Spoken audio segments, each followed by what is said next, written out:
In this problem, we wish to determine if the relation pictured in this graph defines y as a function of x.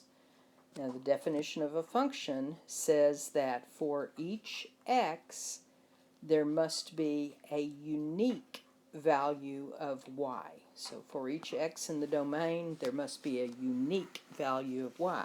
Unique means there's just one.